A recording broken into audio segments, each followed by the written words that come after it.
The air hasn't moved in days. It sits over the rooftops like something solid, heavy with the smell of pitch, of animal fat, of human waste baking in late summer heat. It's the 1st of September, 1666, and London is a city built almost entirely of things that burn. The timber frames lean into one another across streets so narrow that neighbors on opposite sides can nearly shake hands from their upper windows. The plaster between the beams is old, cracked, dry as paper. Below the eaves, wooden shop signs jut out over the lanes. Beneath those, piles of straw and hay sit outside stables.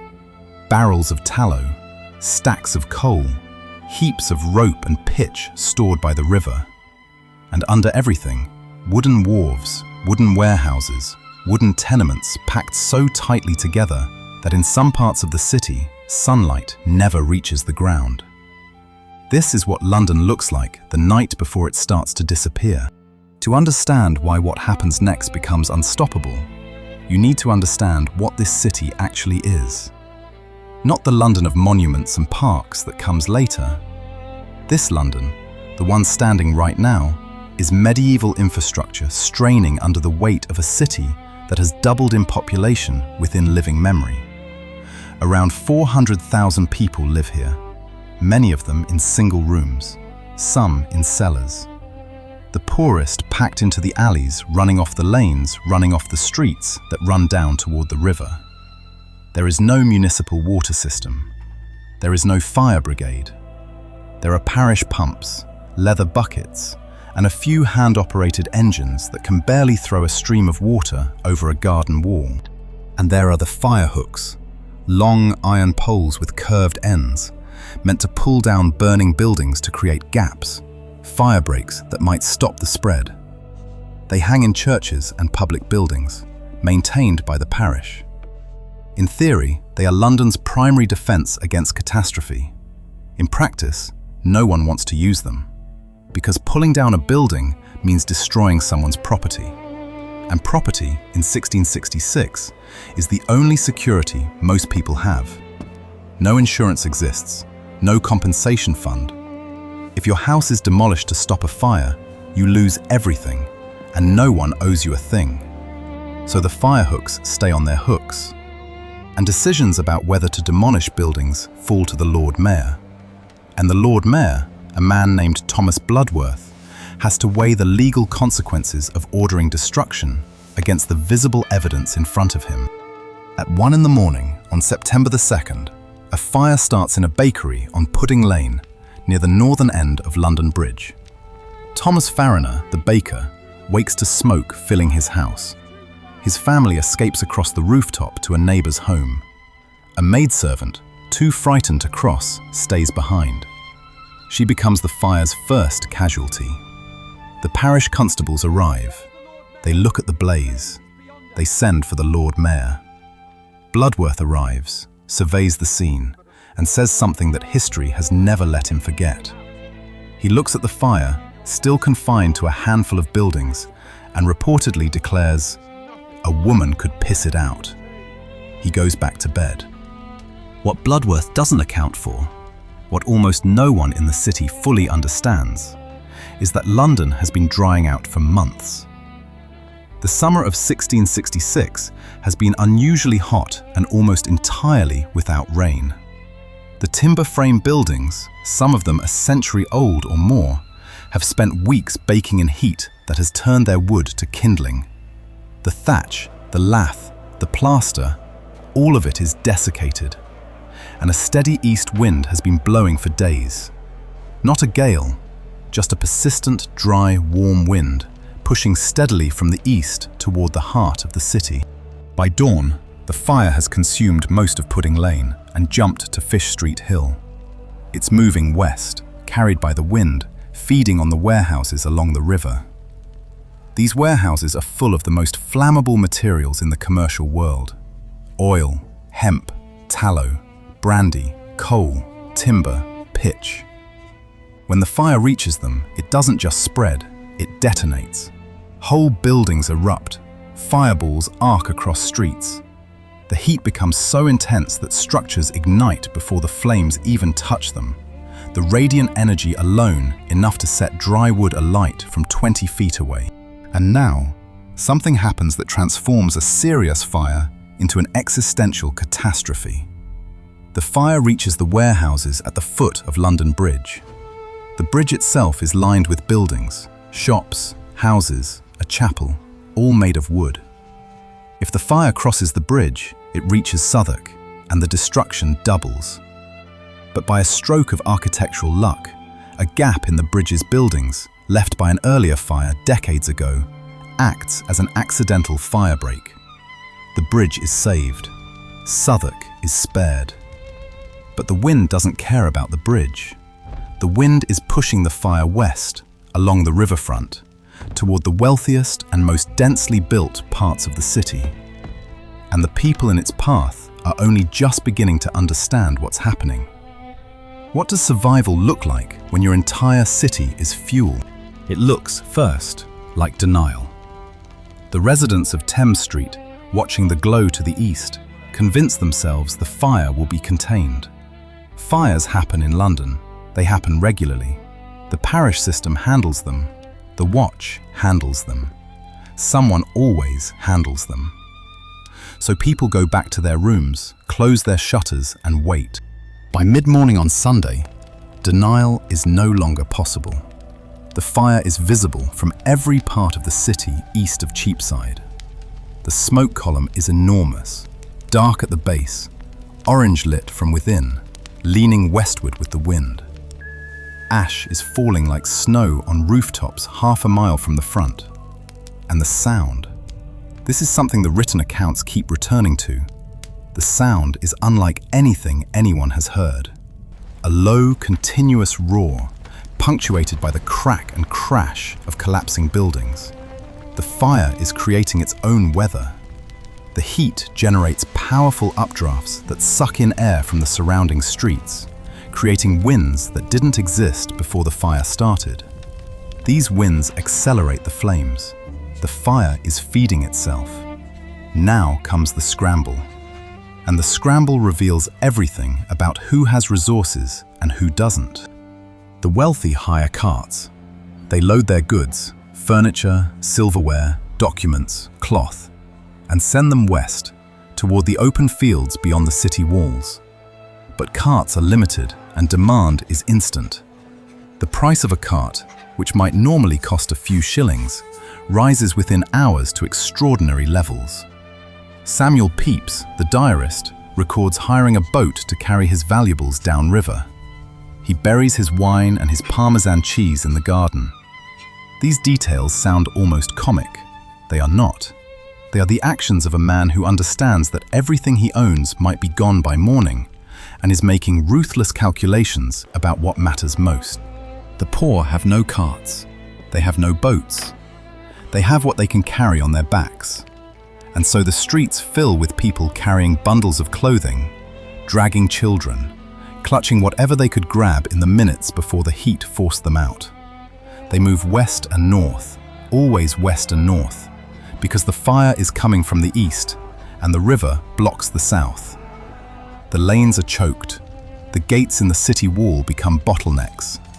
Moorfields, the open ground north of the wall, begins to fill with refugees.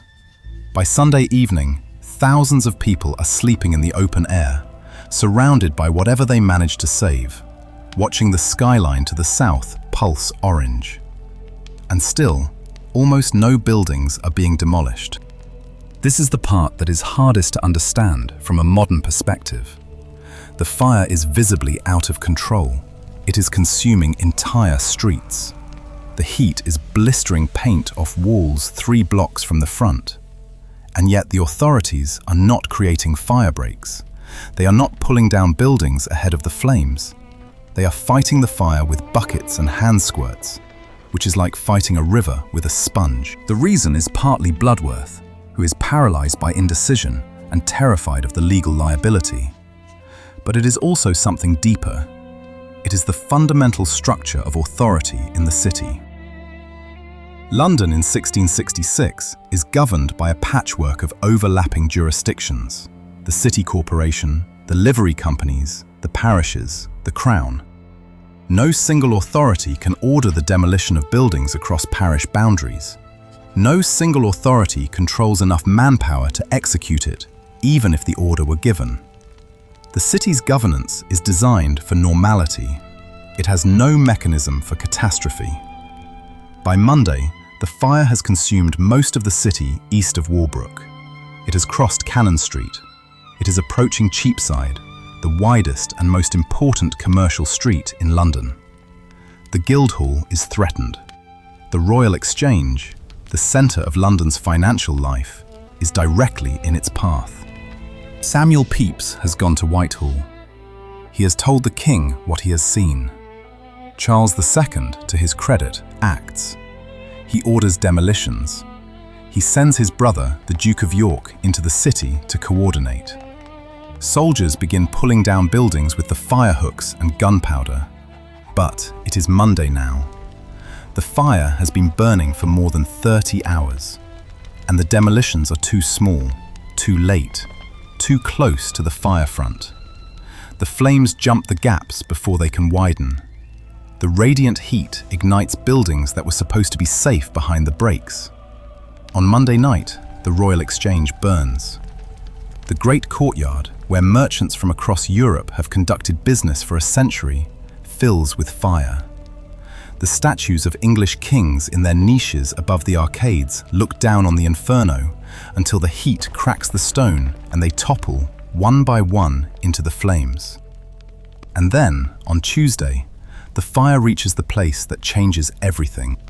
Old St. Paul's Cathedral stands on the highest point of the city.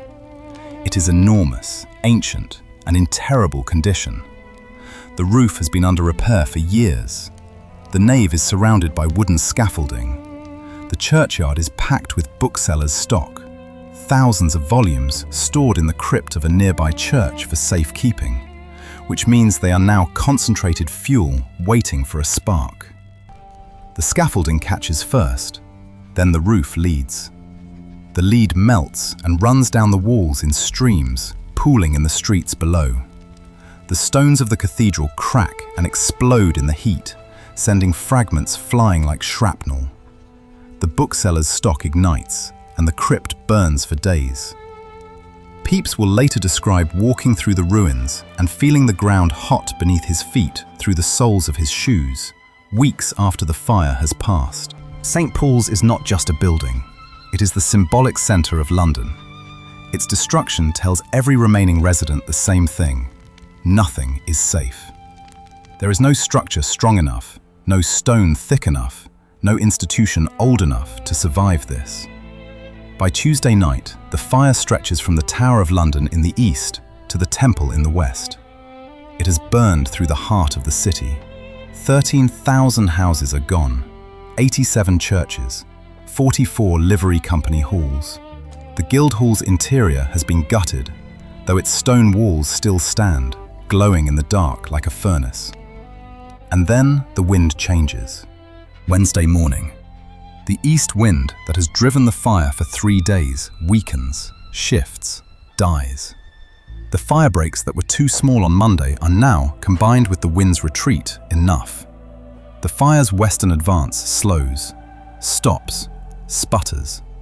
The garrisons at the Tower of London, who have been using gunpowder to demolish buildings around the fortress, have created a gap the fire cannot cross in the east.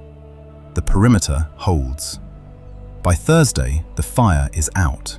Or rather, the fire above ground is out. Below the surface, in cellars and crypts and coal stores, fire will continue to burn for months. People walking through the ruins will see smoke rising from the ground, feel warmth through rubble, hear the occasional crack of a beam finally giving way beneath the street. What remains is 400 acres of devastation. The medieval city of London, essentially the entire area within the old Roman walls, has been erased. 100,000 people are homeless. They are camped in Moorfields, in Islington, in the fields around Highgate. They have lost not just their homes, but their livelihoods, their tools, their workshops, their inventories. The economic devastation is almost impossible to calculate. and the official death toll is astonishing in its inadequacy. The records list somewhere between 6 and 8 deaths. This number is almost certainly a fiction, not because of deliberate deception, but because of who was counted and who was not. The fire burned hottest in the poorest districts, where residents had no parish records, no property deeds, no documented existence. The homeless, the transient, the immigrants living in cellars and garrets. These people were not recorded in life, and their deaths left no trace the authorities could measure. The heat in the fire's core reached temperatures capable of cremating bone. In many areas, nothing organic survived. If 100 people died in the tenements along Thames Street, there would be no bodies to find and no records to check against. The true death toll is unknowable. But the idea that a fire consuming 13,000 houses killed only 6 people requires a faith in official records that the records themselves do not deserve. What London learned, or failed to learn, is instructive. The Rebuilding Act of 1667 mandated brick and stone construction. Streets were widened. Building codes were imposed for the first time. Christopher Wren was commissioned to redesign the city. His grand plan, with broad avenues and geometric precision, was rejected almost immediately. Property owners wanted their old plots back. Commerce demanded speed over elegance. London was rebuilt largely on its old medieval street plan, in brick instead of wood, but following the same crooked lines that had existed before the fire.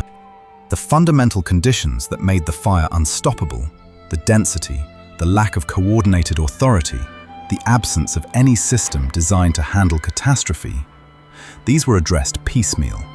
Insurance companies appeared within a generation.